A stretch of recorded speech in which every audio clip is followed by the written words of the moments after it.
Acabei de fazer um atendimento clínico com uma cliente minha que ela foi vítima de estupro há algum tempo atrás. Essa experiência, naturalmente, gera um trauma. Trauma é toda experiência que gera um forte impacto emocional negativo. Esse forte impacto emocional negativo, ele se torna uma referência na qual a nossa mente se fundamenta automaticamente para interpretar as ações do momento presente. Essa pessoa que foi vítima desse estupro, ela hoje é casada, mas ela perdeu o interesse sexual. E ela agora se culpa pela perda do interesse sexual, inclusive está colocando em xeque a relação com o esposo dela. Como é que nós resolvemos essa situação a nível mental? Eu quero que você compreenda bem como é que a nossa mente funciona e como nós lidamos a nível mental com essas experiências do passado. Na nossa mente existem várias estruturas. Entre essas estruturas, nós temos a área do hipocampo. A área do hipocampo é a área cerebral, a área estrutural cerebral, a área física da memória. O hipocampo, ele arquiva memórias. Mas as memórias que influenciam na nossa vida, no momento presente, de forma traumática, são aquelas memórias que estão associadas com emoções negativas. Essas emoções negativas, elas ficam registradas no sistema límbico. É um sistema que envolve várias outras estruturas que interpreta a memória do passado e associa uma emoção a essa memória. Essa emoção, ela é processada em uma outra estrutura, chamada amígdala. A amígdala, por sua vez, quando ela é ativada, nesse caso, por meio da memória, ela então faz uso de um princípio mental da atemporalidade. O que isso quer dizer? A nossa mente, ela possui dificuldade para discernir o que é passado, o que é futuro, do que é presente.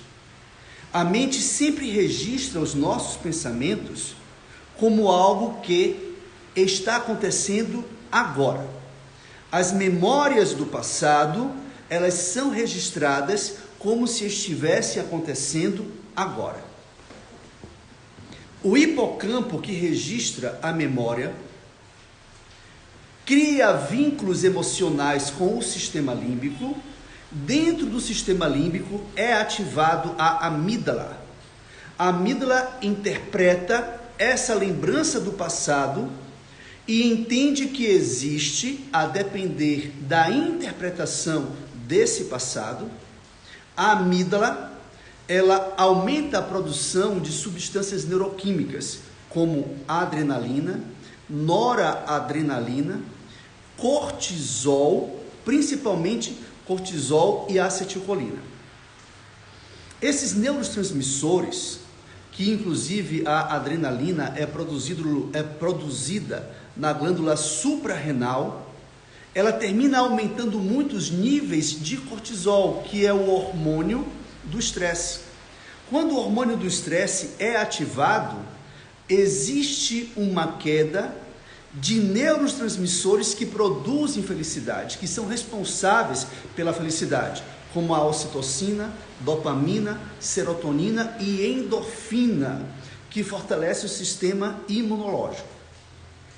O nível de cortisol alto diminui os níveis de substâncias neuroquímicas que permite com que você sinta alegria no momento presente. Então, as substâncias químicas da felicidade, digamos assim, elas decaem. O cortisol aumenta. À medida que esses hormônios decaem, esses hormônios positivos decaem, você vai perdendo a sua condição, a sua capacidade química de ter controle sobre os seus pensamentos. Se você não tem controle sobre os seus pensamentos, você perde o controle sobre as suas emoções.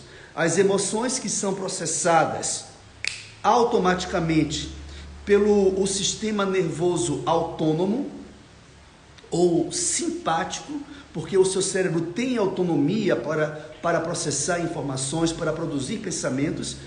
Esses pensamentos vão te dominando, vão dominando as suas emoções e você perde o controle sobre o seu comportamento.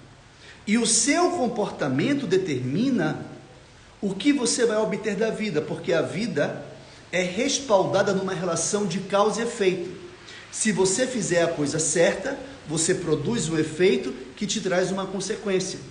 Mas como você está descontrolada devido a um trauma do passado, você então começa a ter um descontrole comportamental. Você não tem mais ânimo para poder reagir. Então, como é que eu vou resolver isso a nível mental? Eu, quanto profissional, preciso compreender quais as estruturas cerebrais que estão ativas no trauma. Nesse caso, como foi um trauma de estupro, existe memória, amígdala, que a memória é o hipocampo, amígdala causando reações orgânicas no corpo, e a interpretação, que aqui entra o neocórtex, a parte cognitiva do ser humano. Eu vou precisar de compreender como é que essas estruturas se relacionam para eu saber usar técnica.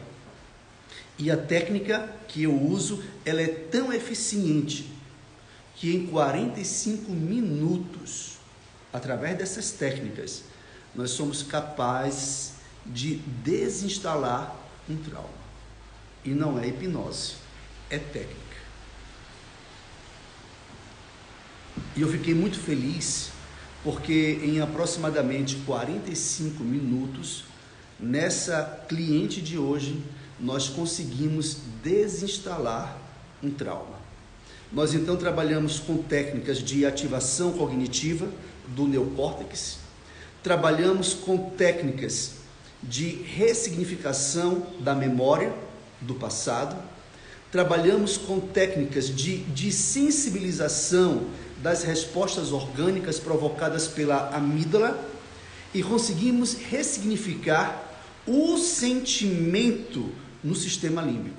Resultado: após a aplicação da técnica, ela falou para mim: doutor, que alívio, estou me sentindo ótima, a minha vida recomeça hoje.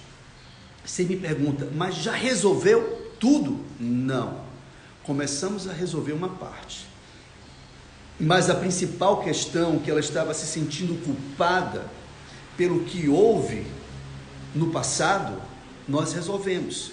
E como é que vem essa culpa? Geralmente, quando uma pessoa passa por um trauma, no caso que ela foi vítima de estupro, ela tende a se sentir culpada no sentido de ela se cobrar: eu não poderia ter feito alguma coisa para evitar? Talvez eu não poderia ter gritado, ter batido, ter mordido, ter me esperneado, ter esmurrado? Não. Você fez o melhor que você pôde com os recursos que você tinha naquele momento. Diante de uma situação de violência, de estupro, na qual uma pessoa é obrigada a manter uma relação sexual que ela não quer, existe o susto, existe a sensação de impotência do momento, existe a sensação de que eu não posso fazer nada, não tenho o que eu fazer aqui. E a pessoa então, pelo medo, ela se congela, ela perde a capacidade de pensar, ela perde a emoção do momento, é tão grande que ela perde a capacidade para reagir, e tudo que ela consegue fazer é ficar estatalada, é entrar em estado de mumificação, é entrar no estado de congelamento, porque o medo congela o comportamento. Ela então se congela e a pessoa faz o que quiser com ela. Então não existe culpa aqui. O que existe é um sentimento de menosprezo. O que existe é um sentimento de impotência, de tristeza, um sentimento de desvalor. Não existe culpa. Se acaso essa live chegar a ser assistida por alguém que foi vítima de estupro, saiba que você não foi culpada. Muitas vezes a mulher, principalmente a mulher, que é o maior número de pessoas que sofrem esse tipo de experiência, devido à carência afetiva, ela pode querer chamar a atenção de algumas pessoas para validação, principalmente quando essa mulher não recebe apoio emocional ou amor da estrutura familiar. Quando ela não se sente amada pela família, ela então cresce uma pessoa carente que está em busca de uma compensação daquilo que não teve. E aí quer chamar a atenção das pessoas. Mas esse ato de chamar a atenção das pessoas não é um convite para o sexo. O que ela quer é uma validação emocional, porque ela não está conseguindo se bastar e ela não tem culpa disso. Ela é responsável, mas não é culpada.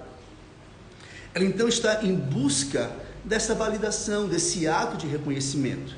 E ela quer mostrar para as pessoas, não com a intenção sexual, mas com a intenção emocional e carência afetiva, de querer se sentir apreciada, de querer se sentir valorizada, percebida. É aqui que pode entrar a questão de se criar oportunidade. Embora, quando você lida com uma pessoa que tem impulso sexual e tendência para cometer estupro, ele não quer saber quem é a pessoa, ele quer saber da oportunidade. Infelizmente, você pode estar no lugar errado, na hora errada, com a pessoa errada. E ela vai se aproveitar da sua vulnerabilidade. O que eu quero dizer é que não existe culpa, porque culpa ocorre quando alguém comete uma ação intencional com o desejo de provocar algo específico. Aí é culpa. É tanto que no direito existe o crime doloso e o crime culposo. O crime culposo, a pessoa comete um crime com a intenção, ele tem tempo de pensar, ele tem tempo de criar uma estratégia para que aquilo que ele intenta aconteça. Esse é um crime culposo. A pessoa cometeu uma ação com a intenção de. Já no crime doloso, o que acontece, vou dar um exemplo, a pessoa está dirigindo o carro, de repente quebra a barra de direção e ele atropela algumas pessoas. Ele não tinha a intenção, então ele não tem culpa, mas ele tem responsabilidade por não ter feito a manutenção do carro. No estupro, a pessoa não tem culpa porque ela não teve a intenção de se conduzir a essa situação. Ok? Então eu espero que esse pequeno vídeo, essa pequena live seja assistida pelas pessoas certas e que ajude você a ter uma compreensão sobre essas questões emocionais. E se em algum momento eu puder te ajudar quanto psicanalista, eu estarei à sua disposição. Um forte abraço e até qualquer momento. Tchau, tchau. E se fez sentido para você, comente aqui embaixo. E se você quiser também ajudar outras pessoas, compartilhe esse vídeo. Seja uma propagadora do bem ou um propagador do bem. É bom fazer o bem às pessoas. Um forte abraço. Tchau, tchau. Daniel Caraúna. Um bom dia para você.